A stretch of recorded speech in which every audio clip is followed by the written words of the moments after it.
Bye. Make it full screen. It ain't going on.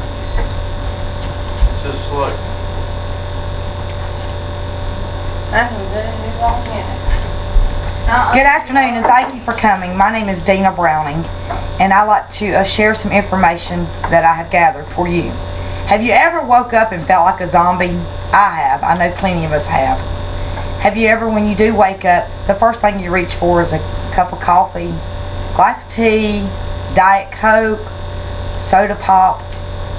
All these have in common is what they call caffeine. Caffeine is a stimulant, addictive drug. The U.S. Food and Drug Administration says that 90% of the globe consumes caffeine and 80% of the globe consumes it on a daily basis. The average American ingests about 200 milligrams a day, but it depends on the person's weight, age, and sensitivity to the caffeine to really know how much the person can tolerate. Now, after knowing this, we'd like to know where caffeine came from and what caffeine can do to our body and what are the withdrawals of caffeine. Caffeine is a bitter white substance that is from many plants. They say that caffeine was even back in the Stone Ages. Can you believe the Stone Ages? That's funny to see the cavemen beating each other over the head, basically because of caffeine. They said that the Stone Age people took the plant, broke it down, boiled it, and drank it. Caffeine was first introduced in the 14th century by the use of coffee plants. In the mid-14th century, coffee was used by the yeomen to stay awake during their long prayers they had. In the 16th century, coffee had become popular through coffee houses. Opened by the end of the 17th century, they were all over Europe. The first people to consume tea, which is another form of caffeine, was the Chinese monks. They used this tea to stay awake during their meditation time.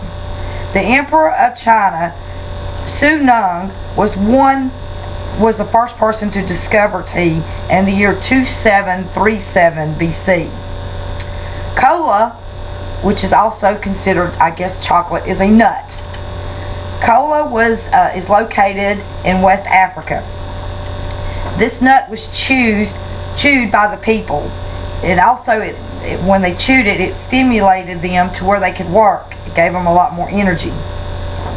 The Africans ate the nuts instead of drinking alcohol, which was forbidden in those days. Chocolate is a bitter bean that is found in South America, which comes off the tropical trees. The Aztecs in the 1500s made a chocolate drink. In 1821, pure caffeine was made by a German chemist. He called this substance caffeine. This was a powder form solution. This solution became very popular over the centuries, and today we still use it in such a thing such as diet pills, liquids, and mixes to consume to the public. Another thing that has become popular is like rock stars, monsters, and these are high caffeine drinks. Some of the effects that will happen when you do consume so much caffeine is that it can cause you to have heart problems, dehydration, muscle twitching, headaches, insomnia, and reflux disease. It also increases urination, disorientation, and it breaks down the tissues through our muscles. If a person does overdo on caffeine, it can kill them. Some of the other things that can happen, pregnant women who ingest over 200 milligrams a day can cause harm to their fetus during the first trimester of birth. And that's not really good.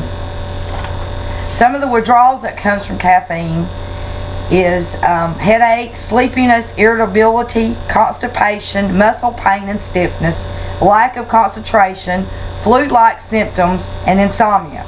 And this was information from the Caffeine Informer website. Now that we have learned about caffeine and where it came from and what effects and withdrawals that it can do to our bodies and minds, the question I'd like to ask you before I end, is, would you like a cup of coffee, a Diet Coke, or a glass of tea? Thank you for coming and have a great day.